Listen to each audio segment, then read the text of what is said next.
jeu. Salut, c'est François de l'Île au jeu. Je vous présente les arrivages de cette semaine. On a eu une belle semaine d'arrivage, beaucoup de nouveautés encore et surtout le nouveau Micro Macro Crime City Full House. Pour ceux qui ne le connaissent pas, c'est comme un méga cherche et trouve. C'est une grosse carte. Tous des super beaux dessins, mais c'est tout en noir et blanc, mais très animé côté de la ville. La carte, en fait, elle est 75 par 110 cm. C'est très gros. Là. Il y a vraiment plein de détails. Puis la manière que ça marche, c'est qu'il y a plusieurs énigmes qu'on peut essayer de résoudre. Fait que c'est comme un cherche et trouve, mais qu'on voit les déplacements des personnes. Fait que il va falloir, selon le niveau d'énigme qu'on veut faire, mais il va falloir trouver, mettons, comme là, dans cet exemple-là, c'est trouver qui a tué le marchand de glace. Fait que donc, par exemple, on essaie de trouver, premièrement, il est où le commerce qui vend de la glace, là? Fait que comme ici, on le voit ici. Fait que là, on peut voir le marchand de glace, c'est qui. Fait que là, on peut le suivre dans la rue. Puis après ça, on va voir s'il y a une personne suspecte qui le suit. Fait qu'on suit ses déplacements. C'est super original, c'est vraiment le fun. On les a fait, nous, en famille, la première boîte. Ça, c'est la deuxième boîte. La première était ici. On a fait toutes les enquêtes, c'est vraiment, vraiment le fun. Puis la deuxième, là, on l'a chez nous. C'est sûr qu'on va avancer ça. On va avancer ça en fin de semaine. Les parties, c'est environ 15, eux autres, ils disent de 15 à 45 minutes par enquête, mais c'est ça, c'est assez rapide, mais c'est ça. C'est vraiment, vraiment le fun. On a aussi reçu Trek 12, la nouvelle extension Amazonie. C'est celui-ci. C'est un jeu. En fait, on n'est pas obligé d'avoir le jeu de base pour jouer. C'est un jeu à part dans le même univers, le même principe. On a encore un mode explorateur. Il y a un mode solo aussi. C'est vraiment c'est comme le Trek 12 normal, mais c'est juste une autre version des nouvelles cartes. Les parties, c'est environ 15 minutes pour 1 à 50 joueurs, 8 ans et plus. C'est le jeu, c'est un roll and write par Bruno Catala. Ceux qui ne connaissent pas, c'est ça. On a plusieurs cartes. On va lancer des dés, c'est les chiffres qu'on va pouvoir mettre sur notre plateau.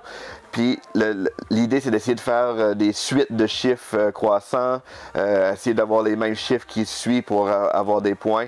Fait que c'est vraiment là, selon les combinaisons qu'on va faire. Fait qu'il y a une certaine prise de risque, une certaine stratégie. Pour les jouer avec les enfants, c'est le fun parce que ça peut pratiquer les mathématiques aussi. C'est un jeu très populaire. Il y a comme un mode un peu aventure dedans. Fait qu'il y a des enveloppes scellées. Fait que selon les résultats des parties, on va ouvrir des nouvelles, un peu comme des extensions qui vont s'ajouter au jeu. Donc c'est très bon, Trek 12.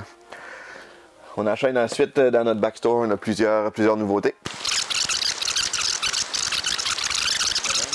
On a eu des nouveaux casse-têtes Gecko en forme. Là. C'est vraiment des casse-têtes qui sont en forme de l'animal. On a la baleine qui est nouveau et le singe. C'est des casse-têtes vraiment le fun puis d'une belle qualité en plus. On a eu des nouveaux Spot-It. Ou Double, ceux qui connaissaient sous le nom de Double, c'est le même genre, le même jeu. Dans la version Marvel puis la version Minions, fait que c'est ça rajoute très original. On a eu un petit jeu de cuisine de Gecko pour 3 ans et plus. Dans le fond, c'est super cute. Là. Même la boîte, on l'utilise pour faire de la cuisine. Puis les ingrédients, on peut les gratter là, pour des odeurs. Donc ça fait un petit côté éducatif là, des odeurs, puis faire des petites recettes. Là.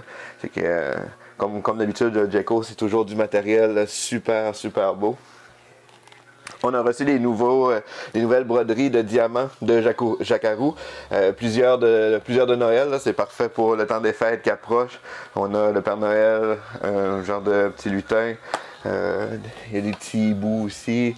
Donc, il y en a plusieurs. Là, et c'est vraiment le fun. Nous, on a commencé un à Noël passé qu'on n'a pas eu le temps de finir. Mais là, on va le continuer pour ce Noël. On a eu les Marshmallow Test, qui est un petit jeu de plis. Les jeux de plis, là, admettons que je commence avec une carte jaune, mais c'est le joueur qui va mettre la carte jaune la plus élevée qui va compter des points. C'est mignon parce que les ressources, c'est des petits marshmallows. Il y a la petite particularité, celui-là, c'est quand même original. C'est, en fait, au décompte, quand la fin de la manche se termine après quand un joueur a gagné un certain nombre de plis, sauf qu'on a un point par pli qui a été gagné par les autres joueurs. Donc réellement, ce qu'on va essayer de faire pendant la partie, c'est qu'on va essayer de faire gagner les autres joueurs le plus possible, mais les bons joueurs pour que la manche s'éternise le plus possible pour qu'on fasse le plus de points possible. Donc c'est quand même un petit jeu de plis original. On a eu Incognito, qui est aussi par Gigamic. C'est un jeu de dessin.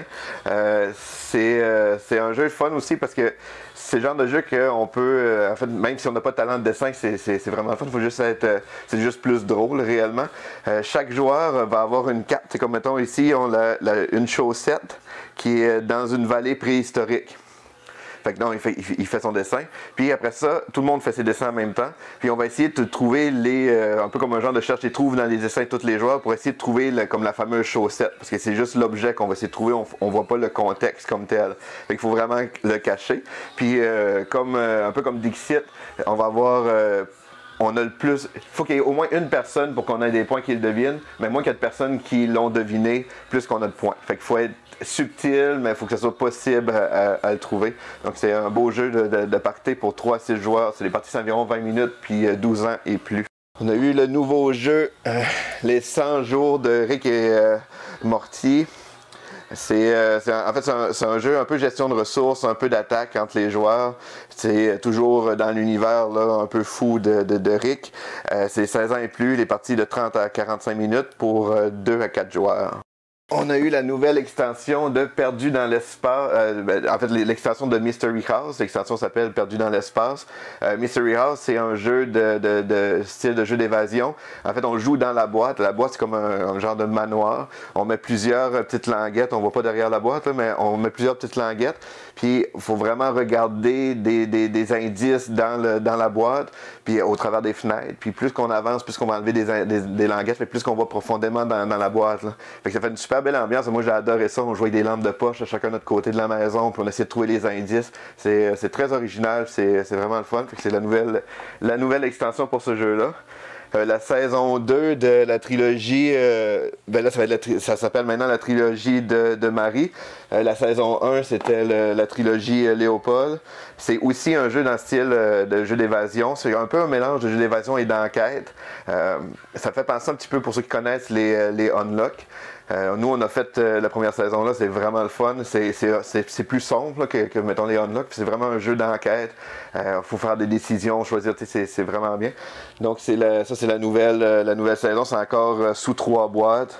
Fait que c'est encore un univers d'enquête criminelle. Donc c'est un jeu sombre. C'est vraiment un jeu sombre. C'est considéré pour 1 à 6 joueurs. Les parties, c'est environ 90 minutes pour 16 ans et plus. On a reçu aussi taco, chapeau, gâteau, cadeau, pizza. On n'a pas essayé celui-là encore. Nous, on avait l'autre, le taco, chat.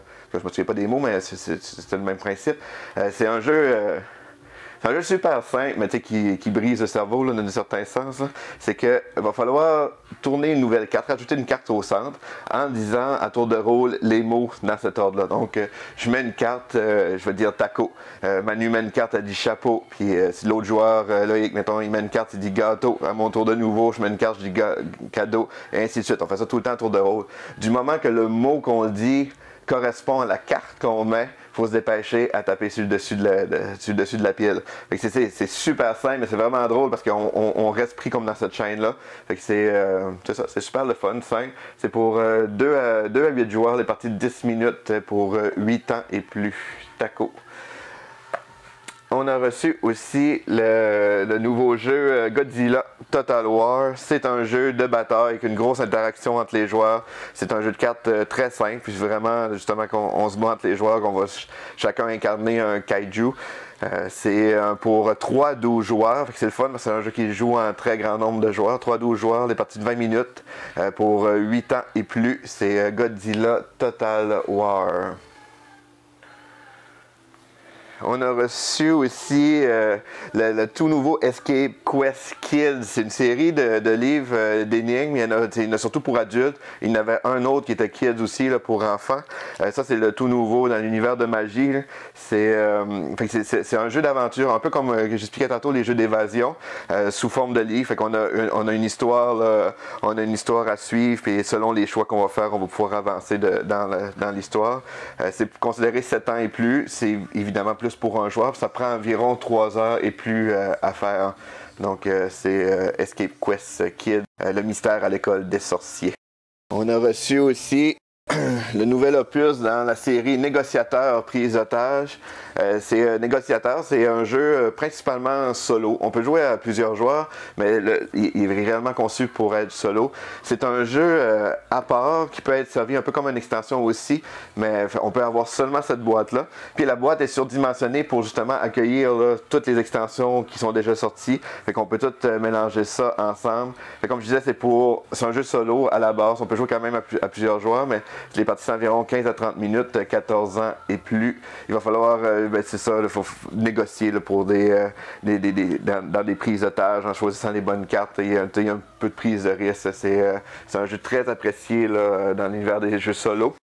On a reçu Fruitopia, qui est un jeu de gestion de ressources familiale. C'est vraiment un super beau jeu coloré. C'est considéré 10 ans et plus, de 1 à 4 joueurs, des parties de 45 minutes. On n'a pas joué, mais ça a l'air quand même assez simple. On va rajouter des jetons sur notre plateau. Selon les enlignements des jetons, on va gagner des ressources. Avec des ressources, on va pouvoir aller faire des commandes qu'on envoie par bateau. Donc c'est un beau jeu, parce qu'il est très attirant, un beau jeu de gestion de ressources. C'est par Christian Store. J'ai étudié le... C'est pour 1 à 4 joueurs. Il y a même un mode solo, 10 ans et plus, 45 minutes. Le dernier et non le moindre, j'avais bien hâte de l'essayer, celui-là, c'est Dungeology, l'expédition. C'est un jeu style un peu Donjon Dragon, qu'on va faire des quêtes. C'est vraiment un beau jeu là, avec plein de belles figurines, des beaux plateaux. C'est ça. C'est un jeu pour 2 à 4 joueurs, les parties sont environ 90 minutes pour 14 ans et plus. Donc il y a un look quand même enfantin, mais c'est pas un jeu nécessairement simple, c'est un jeu pour quand même joueurs aguerris. Mais ça, je vais pouvoir vous en dire plus, on va sûrement l'essayer en fin de semaine ou en tout cas dans les prochains jours pour sûr. Donc c'était Dungeology. Ça fait le tour pour les nouveautés de cette semaine. L'île au jeu.